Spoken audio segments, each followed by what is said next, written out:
you're guilty. I'm guilty. And I don't know if it's 3 hours that I'm guilty, but I'm guilty of spending more time than I should on social media. All right. And as I said, lack of control is common. Believe it or not, only 1 in 5 people feel they have their workload under control.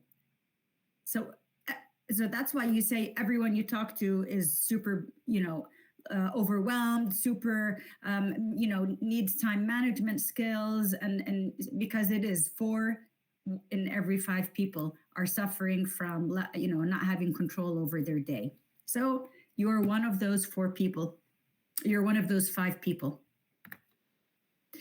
So here I'd like you, and I want to invite you to put this in the chat.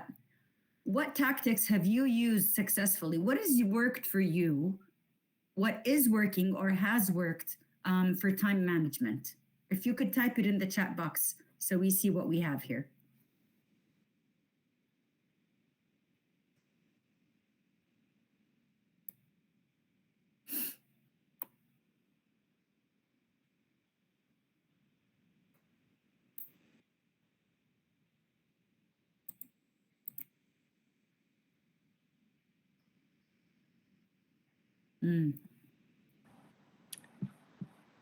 Good. Can you see the chat, or would you like me to? Yeah. Yeah, great. Deleting Facebook, interesting. Using the first hour of my day correctly. Consequences of always remember the consequences. Yep, that you must have had severe consequences. Put task lists. Pomodoro, locking the app with apps like Forest. Calm environment.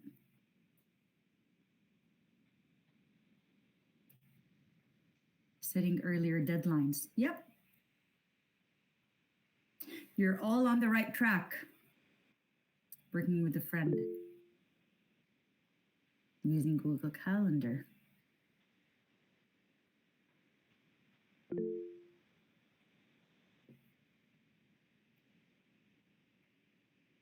Studying and working with the group. Well, that's been a very busy chat. Thank you so much for sharing all those ideas. They're all amazing ideas. Many of them actually are going to be shared today as well. And you guys are on the right track, definitely. It seems you guys are looking for a few more ideas to help you. So, and I don't know if you all are familiar with the Eisenhower decision matrix. So Eisenhower was president of the United States in the 50s, and he was known for his organization skills. And he was a general in the army, and he came up with this quadrant. مربع له أربع أقسام. As you can see, he broke it down to important right here on the left side. There's important and non-important, and urgent and non-urgent. Important, muhim, not important, and urgent, you have to do it now. And so he identified that if things came into important and urgent, he would do them now. If they were important but not urgent, he would decide to schedule them at a different time. And then if they were not important but urgent, he would delegate them to someone else who can do it for you. A friend, your sister, your brother, someone else who works with you. And if it was something not important and not urgent, he would delete it or not do it at all. So in order to experience this on a deeper level, the next slide is going to have some tasks. I'd like you to take a few minutes to read through the tasks and decide if it's urgent or important. So write on a piece of paper if it's urgent or important or both or neither. and then we'll put the right answers up in the next slide.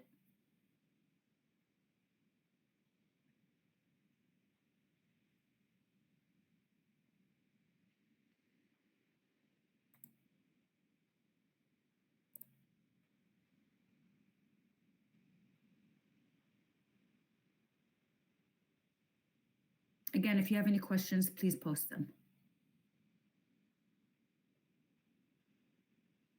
And Karina, I can't read the questions, so if there's anything, please share. Definitely. Right now, there are not. Oh, actually, there is one. How to determine urgent things. So I guess they want to know, like, how can we decide what is urgent? Okay. And maybe also the distinction between urgent and important. Okay. Thank you for that question. I am going to stop sharing for a second, and I'd like to encourage, oopsie, sorry. I would like to encourage the audience. I'm going to stop sharing for a second.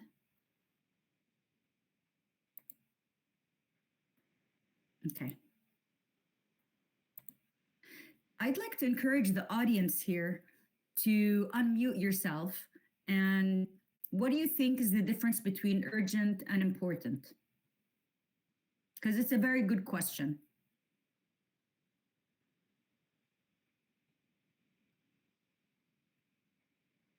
If you can unmute yourself, go ahead, Hamza.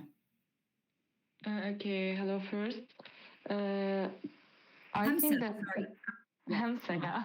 I think the difference between important and urgent are like they are on the same level of importance, but something maybe has a deadline. We should like do it by the moment or like very soon. And the other, okay, like we have enough time to do it, but still important. Still, we should do it sooner or later. That's very good. Thank you, Hamza. That's a great distinction. Yes, I see who else's hand was up? Yara. And then Yumna. Hello, everyone. Okay, I think the urgent is maybe it's like we can like not doing at now, or maybe we can like ask some people to do it instead of me, but important maybe like it's we have to do, but not now in the same time. Thank you, Yara. What about Aya?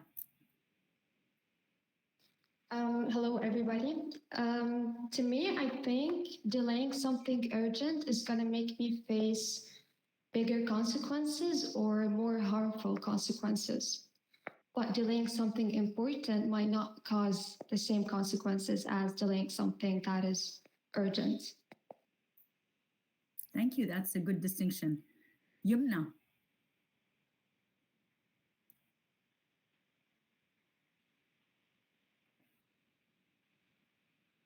Yumna, do you want to unmute yourself?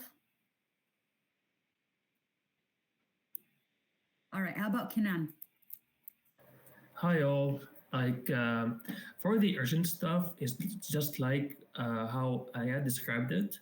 The problem with me is that I can't distinguish between something urgent but it's not important. Like for me, everything urgent is important as well. For example, replying to a call from a friend or someone, it's urgent, so I have to answer. And it's also important. Like, why would I do it if it's not important? Thanks, Kenan. Would someone like to answer, Kenan?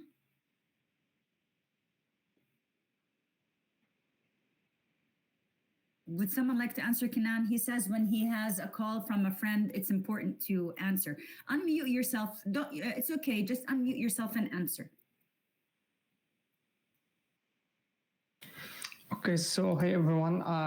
First of all, we have to think that everything in life is divided to two things or related to two things. It's the value and the time, which is determined this thing is important or not by value. urgent or not by time. So if replying to your friend will add a value to your friend in this time and can be like do it in another time, it's not urgent and it's not important at the same time. So it's what is the added value of this act in this time will classify it as important or not and urgent or not. So it's related to time and value. Hmm, interesting. Thank you. Welcome. Can you hear me? Yes, Yumna, go ahead. Yeah. I'm sorry, I was talking, but it looks like there is something wrong. I was saying that I just put my hand down because Hamza said the same thing that I wanted to say, which is, in my opinion, urgent is a special case of importance because both are important, but one is like you cannot delay it because delaying it will cause a problem somehow. It may be like a physical one or a psychological one, but it's more like we have a deadline that's sooner than the important one. So that's it for me. Like they are both Thank, important. thank you. Yeah, so all of what you said is true. I mean, it's definitely urgent is something that needs to be done now. So if I'm cooking and I'm working and I'm doing an urgent email, but I smell something burning on the stove, okay? My email is super important and urgent, but my the food that's burning on the stove is urgent because if I don't get there, it's gonna burn, and my kids won't have dinner tonight. So, in order to prioritize, I will go run over to the stove, take care of that, and then come back and finish my email. Exactly. And then with Kinan, your example is a very good example, Kinan. And what I do with my phone calls is this. First of all, when I if I'm working on something and I'm focusing, I'll turn my phone to the focus mode. All right.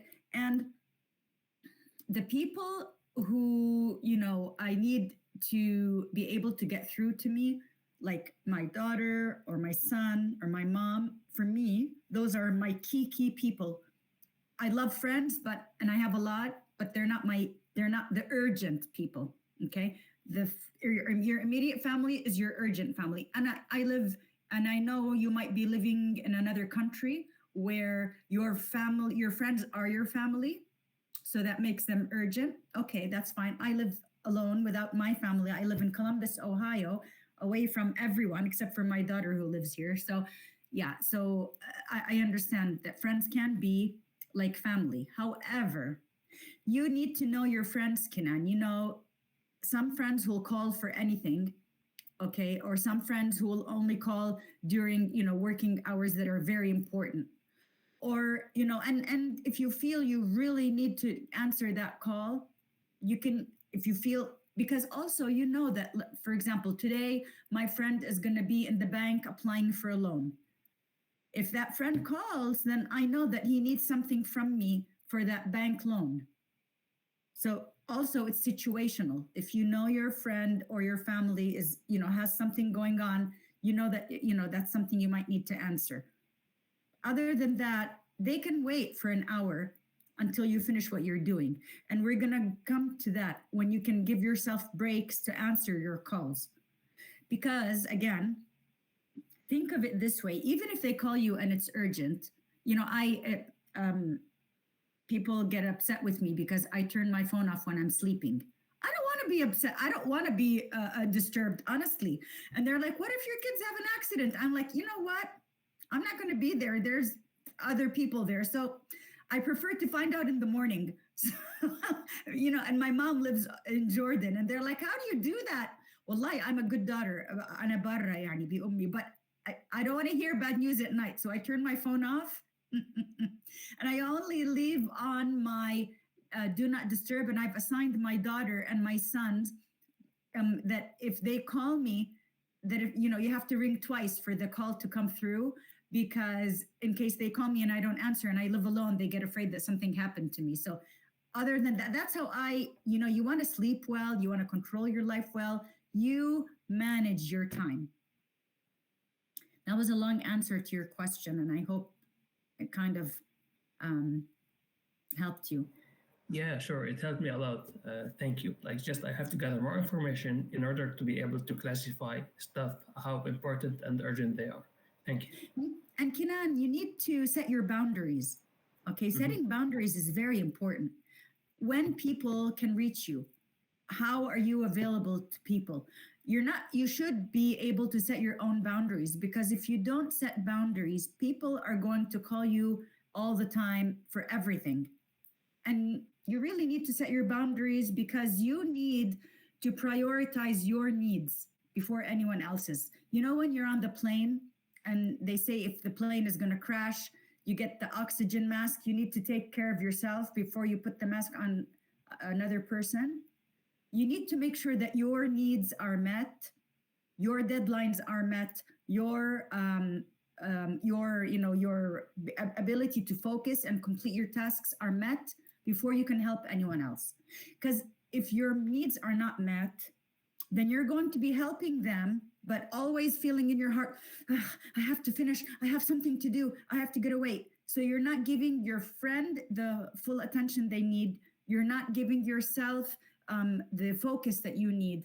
You're not helping anyone. All right. I'm going to put my slides up again and give you that minute for your, oopsie, 1 second, cancel. All right, share screen.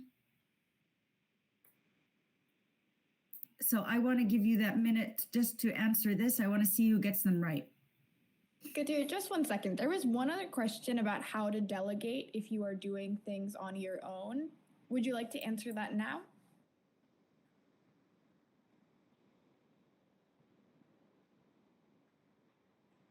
Mm, 1 second. Kadir might. Sorry. Yes, no worries. Okay, there is a question on how to delegate if you're doing something alone. Yes. All right, thanks.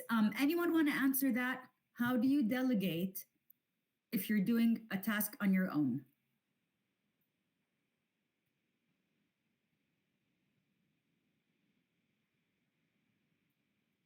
Anyone? Sometimes you don't get to delegate. Sometimes you do have to do things on your own, but then you prioritize. Making a plan, exactly, prioritizing. So you don't always get to delegate. You can delegate if you're working with people or with a team, or you have someone who, all right, I need to finish my work, but I have to go pick up my kids from school. I'll delegate. I'll call my friend who's going to pick up her kids. Can you please, and journaling, yes. Can you please pick up my kids so I can finish what I'm doing? That's delegating. But I don't always get to delegate. Sometimes I do have to do everything on my own. However, having said that, I found that delegating to technology helps. I love ChatGPT. How many of you, raise your hands, how many of you love ChatGPT? There you go. Yep. And it's probably, I mean, as my kids say, sometimes when I do something, my kids are like, Mom, you're so yesterday. And I was going to say ChatGPT is probably already yesterday. There's something new out there already. But that's something that I delegate. And when I'm doing things alone, and I'll say, all right, write an email for me to this and this. So, you know, using it. And of course, you guys are younger than I am, so you're more used to it. But, you know, just using it as my own assistant really, really helps me. And I tell Siri, you know, and I'll say, Siri, remind me to do this and this. And she'll remind me. And I'll say, Siri, put this on my calendar. ChatGPT is a friend who knows all things. I know it's scary. Yeah. But you also have to be careful, you know, when you get information from ChatGPT to get the sources and, you know, ask it for the sites. You want to go back and check that the sites are correct if you're asking for documents. But if you're asking for them to create a schedule for you or whatever, yeah. But Siri is my other best friend. Honestly, I love her. So that's delegation, using technology. And sometimes you can't delegate, and sometimes you will. All right, putting those slides up again.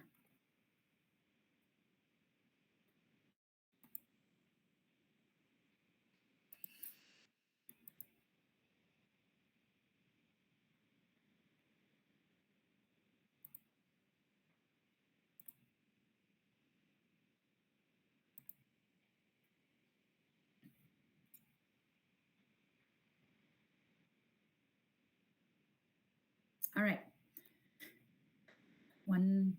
30 seconds.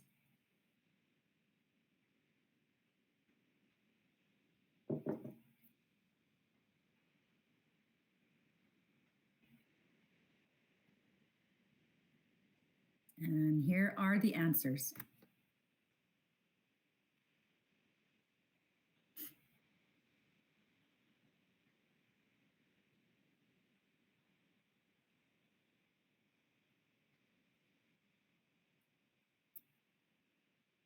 So how many of you got 8 out of 8? Whoopsie. Put the score in, please.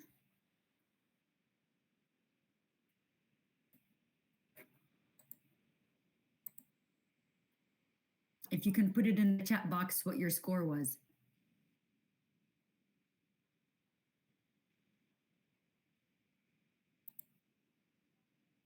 6 out of 8, nice.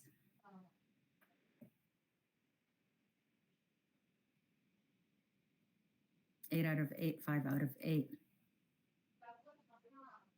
5 out of 8, 6 out of 8, 8 out of 8. 8 out of 8. Nice.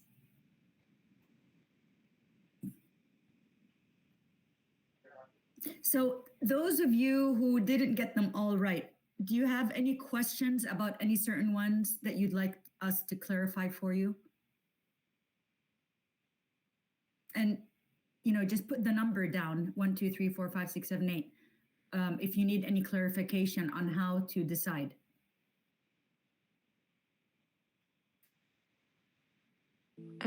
Actually, my problem was that I was not expected that something I could choose both important and urgent. That's why what happened. Well, important and urgent, like you have your kids. They're gonna come from school.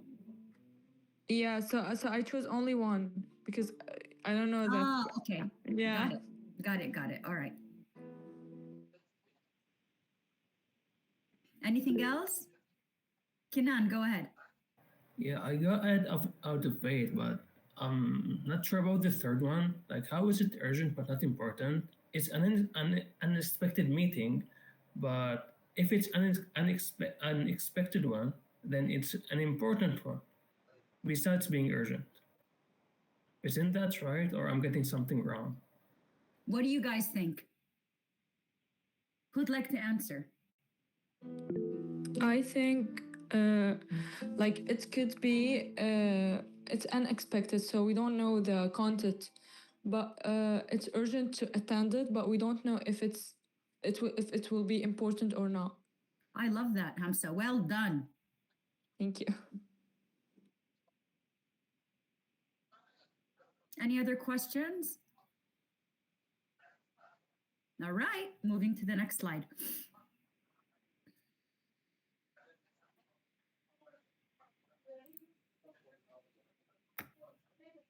So this is an activity. If we have time, we can do it at the end of the session today. And I'll put up the slide again, which is list your top 5 weekly tasks, things you do every day. And then put them into the quadrants and identify one task to delegate and one to drop.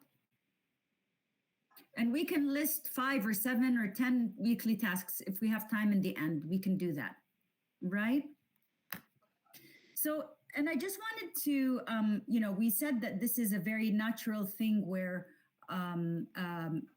only 1 out of 5 people actually have their day really structured and managed well. So what are the procrastination is when you know you want to do something, but you keep pushing it. Oh, I'll do it later. Oh, I'll do it tomorrow. So, a few reasons why, and, before I give you reasons, why don't you tell me why you feel you push activities? Why is there procrastination? If you want to raise your hand to talk. Go, Hamza. Okay, for me, I think why I do that when I'm overwhelmed. Like, Mm-hmm. it's not that good stress. Like, I'm not feeling that good stress that pushes me. No, I'm entering a loop of endless stress, so I cannot do anything. That's Mm. the main reason why I do not do things that I should do at the time. So you get overwhelmed by everything that you've been Yeah, pushing off. yeah, Mm. Yep. that what happened to me. Yep. It happens to me too. Yes, Batul. Hello, everyone. For me, the job never ends. So I keep pushing my tasks. I When I go home, I feel I just need to relax. I want to rest. I don't know want to do anything. So this making me pushing my tasks, and the next day I am not happy at all. And that's an endless loop of pushing tasks, depression, etc., etc., and the tasks are growing up. That's my problem. Yep. Thank you, Batul. Yep. It really gets you stressed and it makes you unhappy. And then, you can't really focus on much because you're like, like Hamza said, what do I do? I have so much to do. And then you start getting the deadlines. And then when the deadlines start coming, then it's like trying to juggle all these balls together. Naya, go ahead. Hello, everyone. For me, maybe because I feel busy all the day, so I don't have the enough power to do my tasks. So what happened is I feel like I'm not ready to do them, and I want to do them in a perfect way. So that the reason who keeps me like pushing my tasks to the next day, and next day also I'm so busy, so I don't have the like I don't have power to do the tasks in a perfect way. So again and again and again, so that happened. Perfectionism. Yes, Naya. Trying to do things perfectly. Kind of. And in the chat, Kinan says, bad emotional state, being overwhelmed make me procrastinate. Yeah. When you're not able to, focus, when, especially, when there's difficult, like when Gaza, the bombing and all of that was going on, everyone was watching TV. We were all busy. We couldn't think about anything else. Or, whatever is going on your personal life, it's difficult to switch off, difficult things that are going on in our personal lives and focus. Yeah, definitely. Ala. Ala or Ala? Hello. Ala. Hi, Nice to see everyone. you. Hi. So, some and one of the challenges I went through when I was studying in college is that when I have a new assignment or a new project, I think it's very big, it's so hard, and I see it like a big block, you know? So, this makes me always like procrastination and so. Mm. And one of the solution I find it really helpful is like dividing for mini blocks and Yep. starting even if I don't know where to start, even if it's so messy. So yes, I wanted to share that. Thank you. Yeah, breaking things down into smaller chunks, really helps. So if you have to read a book, instead of saying, I'm going to read the book, all 30 chapters in one day, well, that's not going to happen because you're going to be overwhelmed and you're going to say, oh, I don't have time to sit down for 5 hours and do it. You're just going to keep pushing it. But if you do, I'm going to read 10 pages a day, you're going to get it done within 10 days. So, breaking it down.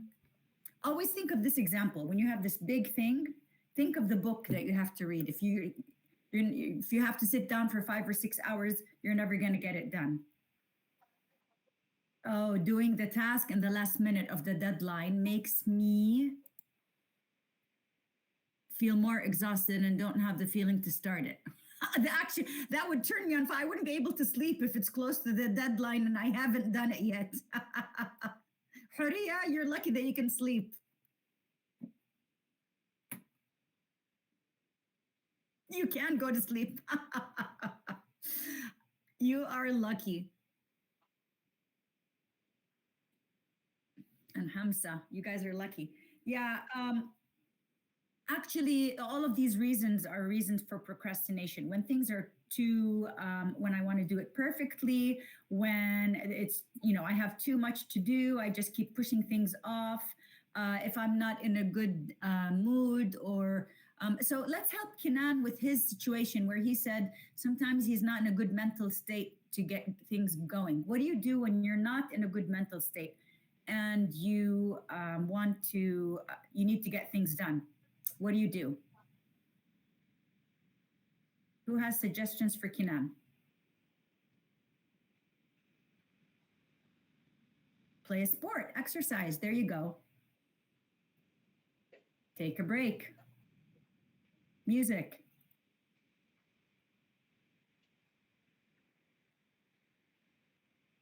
Go for a walk. Meditation. All right. We are on a roll here. Journaling. Alat, you love journaling. I love it too.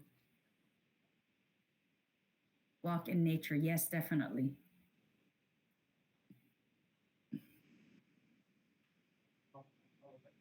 Kinan, have you tried any of these strategies? Watch a movie. Hamza, watch a movie. That's going to take 2 hours of your time. Actually, I tried those, and today I tried the last one. I watched a movie actually. All right. Did it get Yeah, you out of the so bad mood? I like that this advice doesn't don't tell me to try harder or work harder on myself. Just take a break, relax, and get back when you not when I feel like it, but just when I feel more relaxed.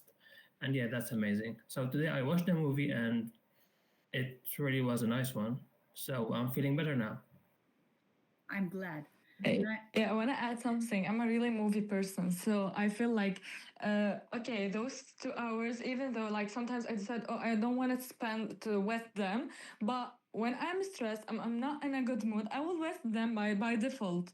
So no, go watch a movie, have a fun time, instead of being of 2 hours with not doing anything, even having a good time.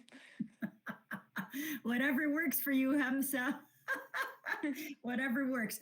Honestly, I'm a movie person too. What did you watch? Kinan, what did you watch that changed your mood today? Well, the movie is called Always Be My Maybe, and it was like a romantic comedy one. And Okay, yeah, it was nice one with a new perspective about like in life in general and relationships. that's nice. Yep.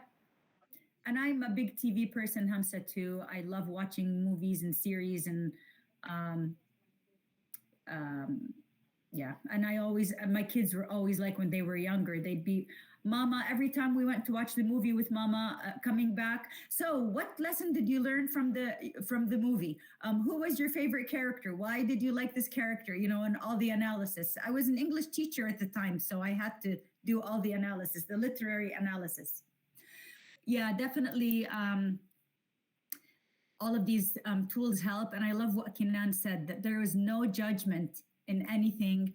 None of us judged any of us here when we say we're all honest and transparent, and we're normal human beings, and it's okay. And that was really special that Kinan shared that. Thank you, Kinan. Yeah, we're not here to judge. We're here to accept and to help. And I think Karina will share the comments in the chat box and the slides with you guys. Maybe, I don't know, after or tomorrow or the day after. All right. Yes. Good. Back to the slides. Let me see, share my screen.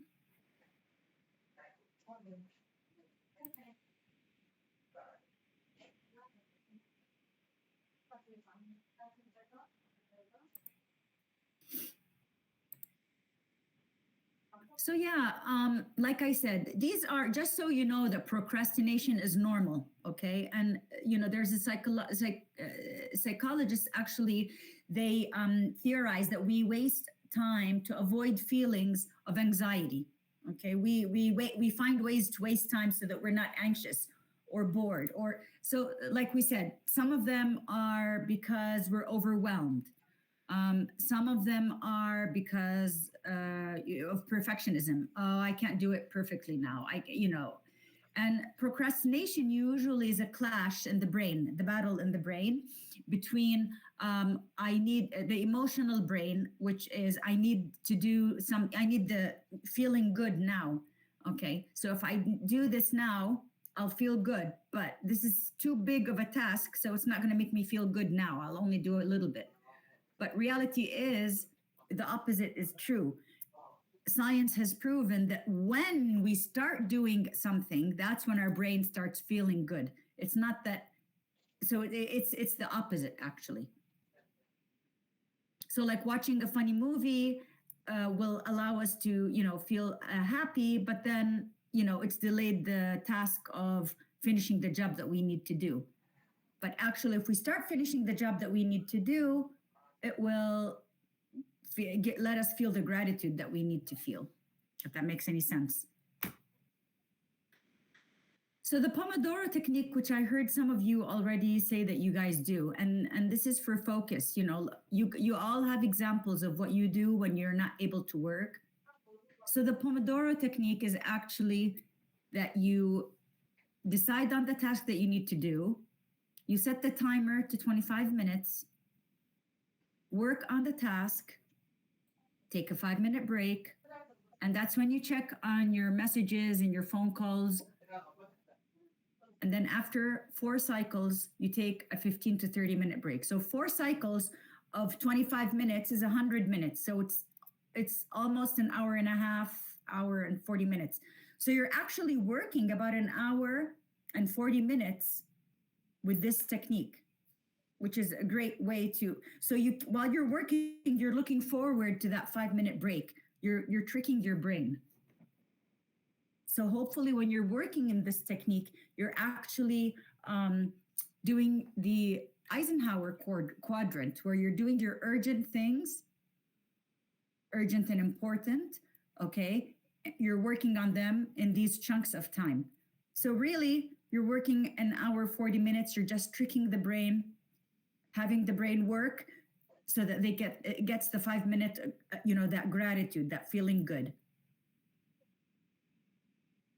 And then after that, you get that 30-minute break where you go out for a walk, or you exercise, or you get to talk to someone, or you watch a 30-minute comedy show, or whatever makes you happy.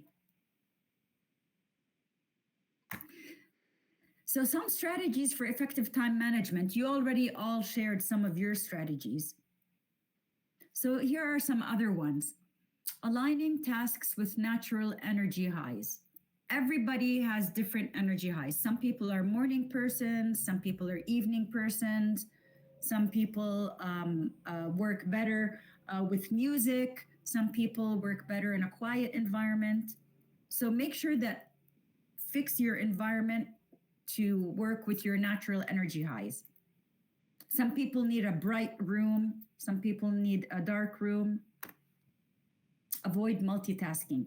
This is really a myth where they say that, oh, the younger generation is better at multitasking. You're really not, because when you multitask, you're not doing anything well. You're doing a lot of different things, but you're not really focusing, and you're not being mindful. And being mindful means really feeling what you're doing. So really focusing and really using all your senses in what you're doing. Multitasking doesn't allow you to do that. And in order to really give it everything, you need to engage all your senses in what you're doing. So try not to multitask. And take purposeful breaks, like we said in the Pomodoro technique. Minimize digital distractions. Your phone. My God, that's a big distraction. Not just yours, mine as well. And also, when you're working, some of us have the our email, where when we're working, the emails keep popping up in front of us. Don't do that. Answer your emails.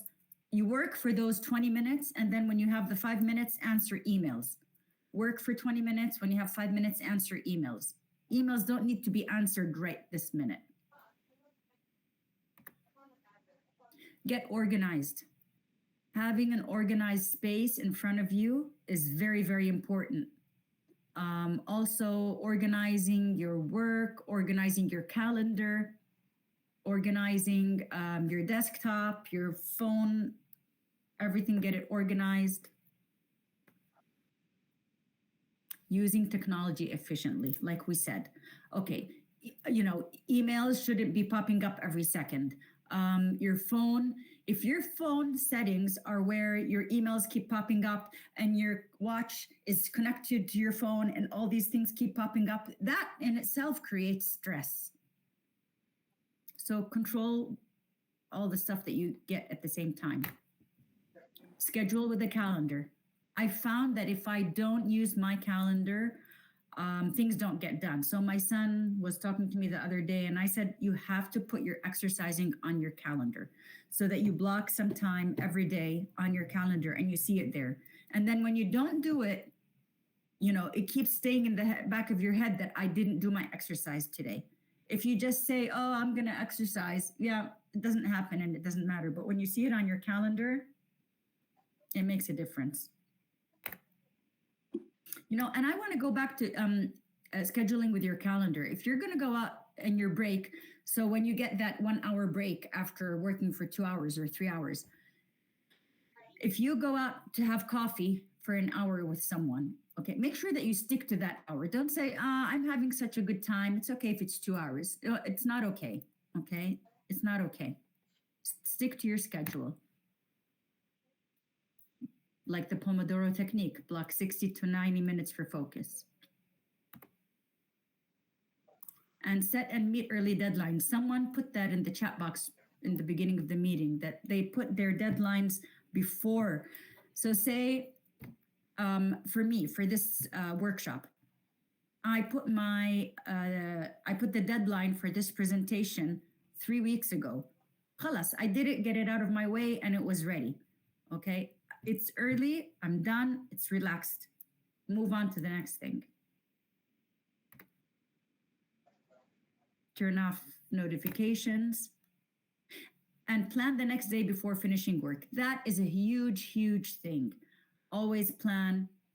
Before I sleep every night, I look at my calendar for the next day and I see what I have to do. Since I put everything on my calendar on my phone, then the next day in bed, I just look at my calendar. So I know before I go to bed what I have to do. And there's a question in the chat. What if I can't avoid multitasking? What's the solution in that case? All right, everybody, how about you tell us? What's your solution if someone can't avoid multitasking?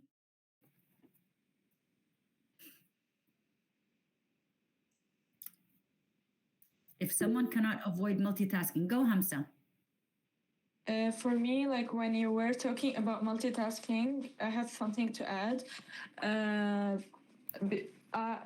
I'm a really person who do more than one thing, and I agree with you. It will not be done 100%. But I decided that some tasks don't have to be 100%. Like it's okay to do them like in a good percentage. But like for me, like as a study and like those tasks that need 100% of concentration, I try to just do them separately without doing anything with them. But there is some tasks like small tasks, like home task and stuff you could do maybe while hitting a course. I know you will not have 100% of the course, but it's better than have nothing of this. That's for me. I don't know if I'm right, but that's what I ended up until now.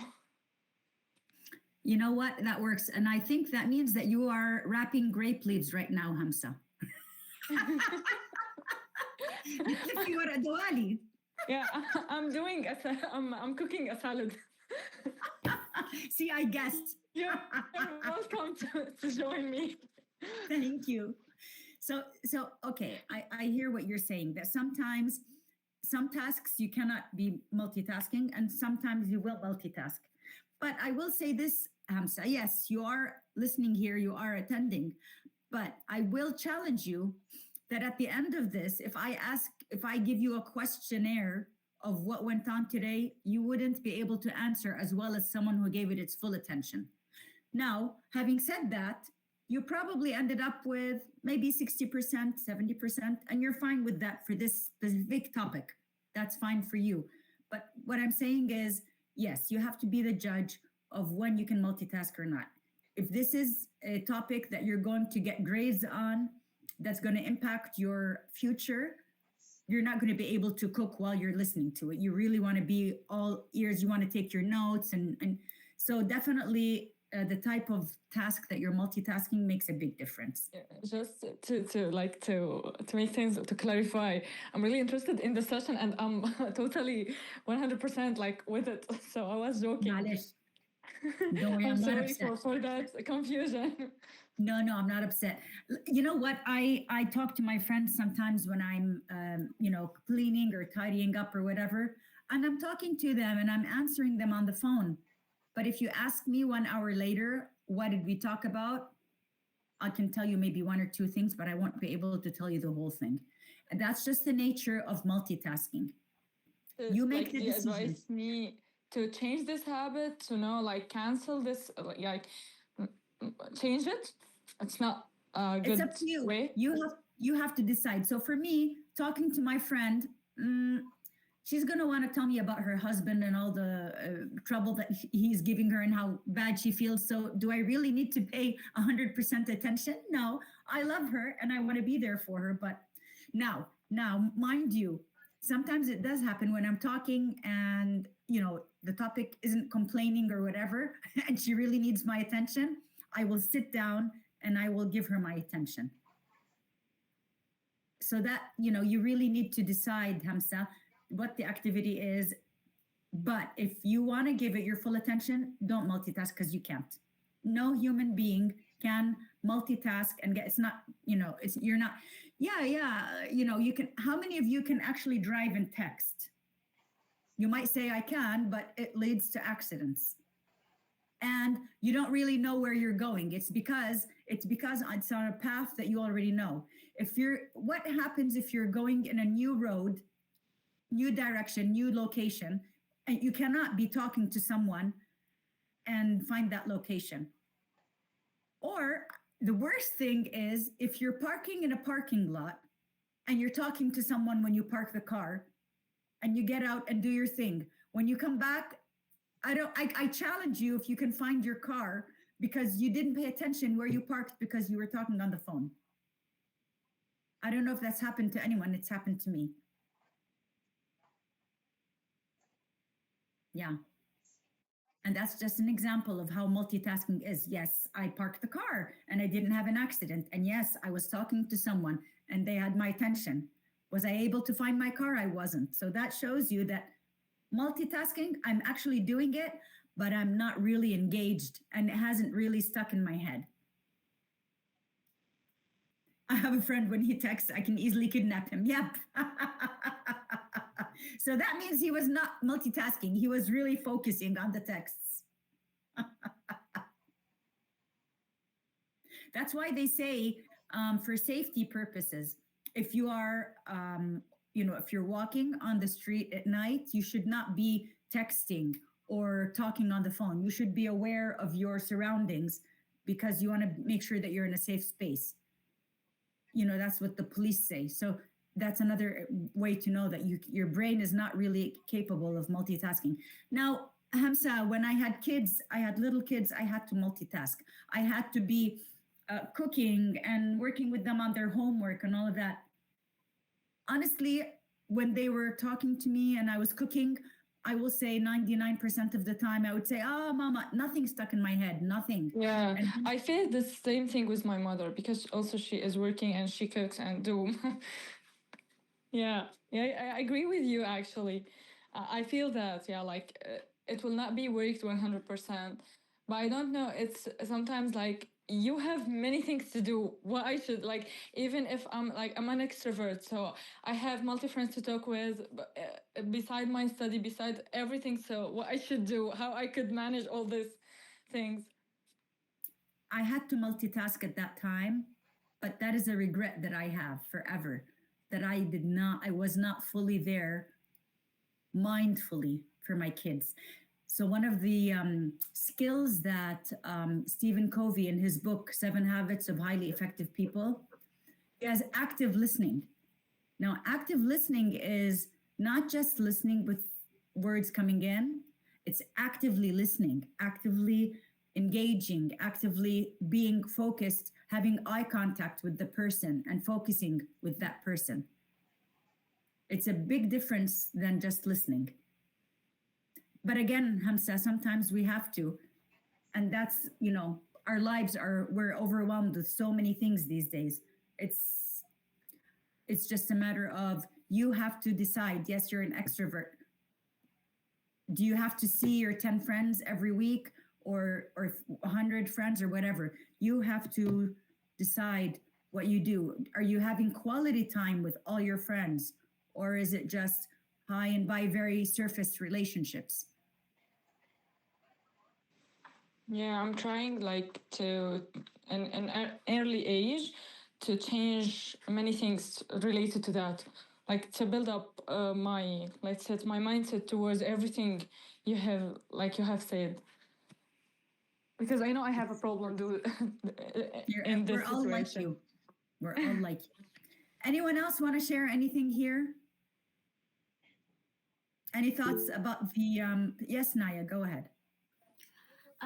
Sorry, I wrote that question. So my question was not about doing many tasks at the same time. Like at this time, I'm listening, I'm attending this session, and I'm doing something else at the same time. No, I'm talking about multitasking in a day, let's say. So for me, per day, I have to I have sessions, like I'm teaching online. So I have sessions to teach programming online.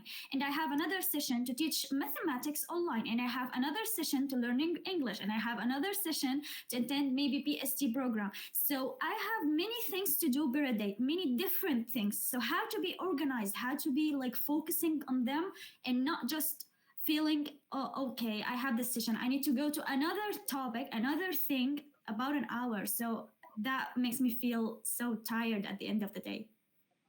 That's a great question, Maya. Thank you. So that is not multitasking. Multitasking is doing the same thing not the same thing, different things at the same time. What you're talking about is that your schedule is so full with so many different things. How can you organize them? I mean, I would like to open it up to suggestions, but the list that we shared, using the calendar, using your technology, scheduling things online, using the Eisenhower for prioritizing urgent and important and non-important, non-urgent. These things will be, a lot of help for you, Naya. And then also that'll help you decide, I cannot take drawing boundaries is a very important thing. Making sure that don't keep saying yes, yes, yes, yes, I'll do this, yes, I'll do that. No, if it's not serving you, don't do it. If you don't have time, don't keep saying yes. Finish everything you have, then take on new things. All right. We have only 2 more slides, and I am going to share again.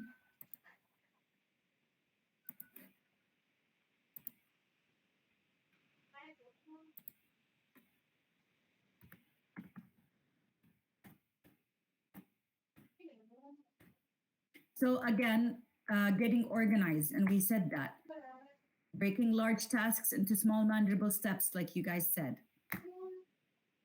This is very important. Finish the task that you start.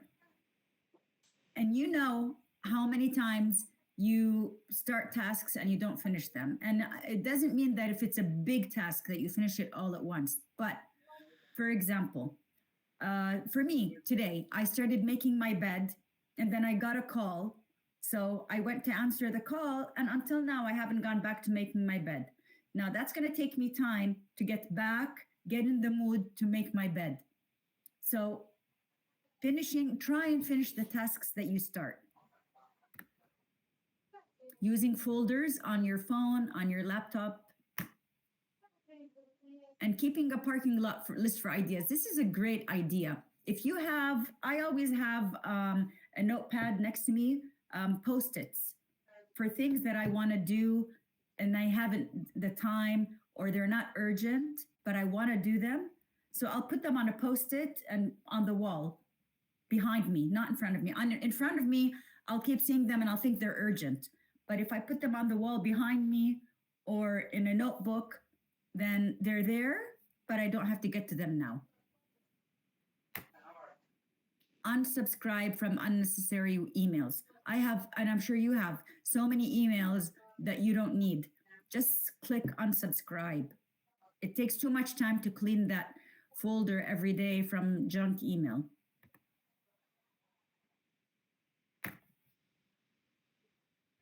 Having a password manager to avoid mental clutter. One tip for organizing files is having no more than 5 main folders. So you said that you're doing 5 different jobs, or you're studying and you have different jobs. So one main folder for each thing. One folder for the kids, one folder for work, one folder for volunteering, one folder for family, one folder for you. Decide what they are for.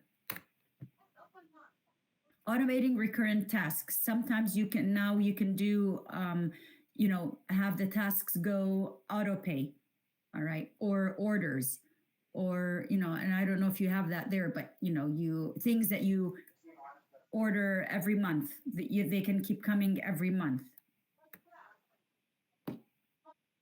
And then start small to build consistency. Like we said, small steps. And yes, celebrate small wins. Don't just because get up and celebrate. Yay, I did, I finished this task today. I'm memorizing Quran, and we do I'm not memorizing the whole thing, I cannot, but we do 10 ayah every time. And you should see when I do the 10 ayahs, yes, I got them. And each ayah might be just a few words, but it's celebrating. Okay, I saw a hand up. Go for it.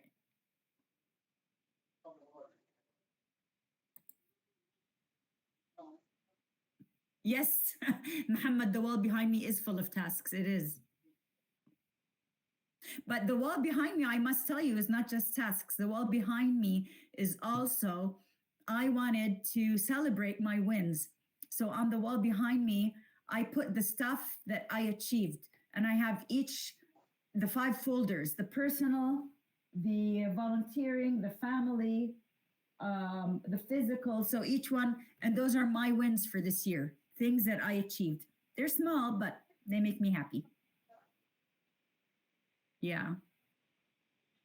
So I saw a hand up. Does anyone have a question or a suggestion?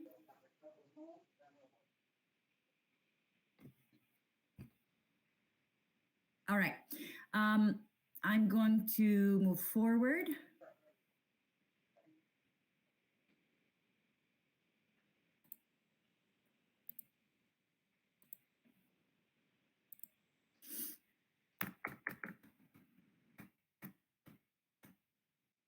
Like we said, just planning, allowing yourself 5 minutes to plan every evening. So again, this is another task for you to do for next week.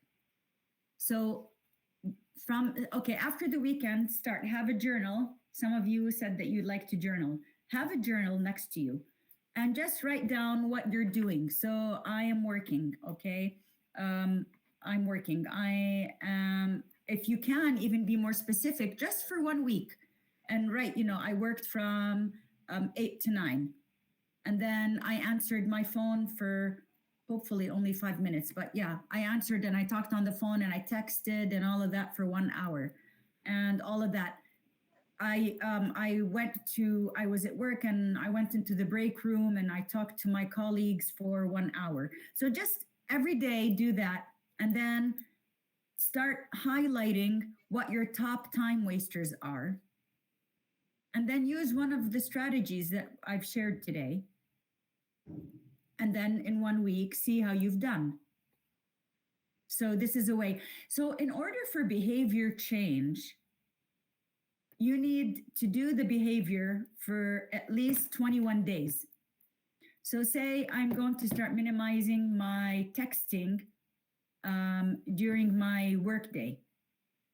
So you have to keep doing that. So for example, I text every half hour. For this week, I'm going to text every 45 minutes. Next week, I'm going to text every hour. The week after, every hour and a half. So by the end of the month, you've already changed that behavior. So once you understand after the first week what your time wasters are, then you can start applying the strategy. Like I said, behavior change needs about 3 weeks to stick. So choosing, like we said, small steps, one time waster at a time, and changing that. By the end of the year, you'll have changed a lot. So this is our last slide. What is the one thing that you plan on trying this week?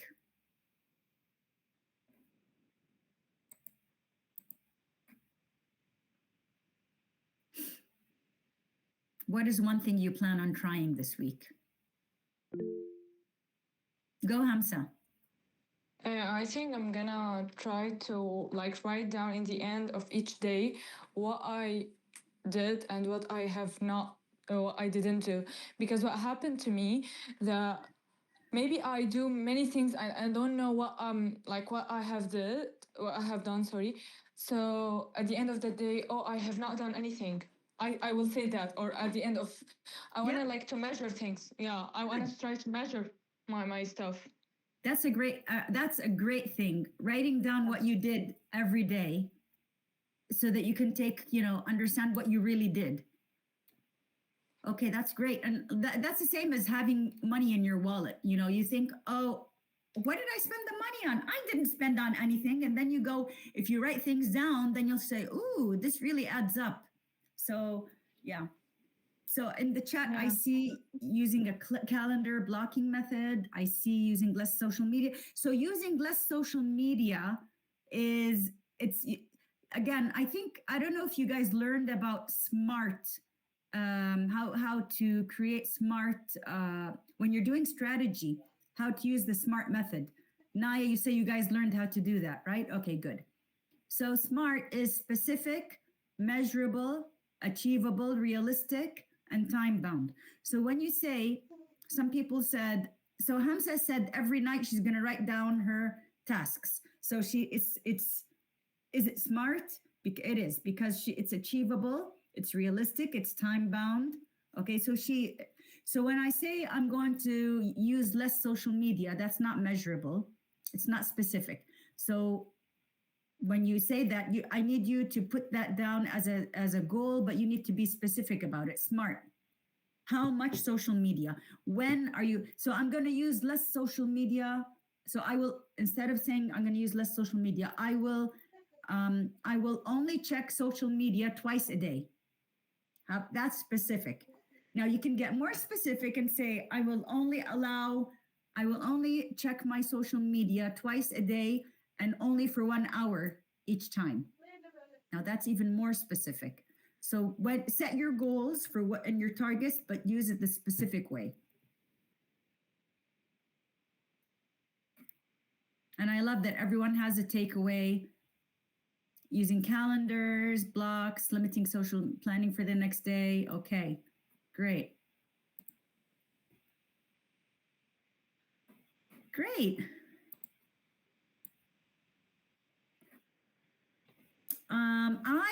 I wanna say that I am very, very surprised at your level of English. MashaAllah, you must have worked very hard on your English.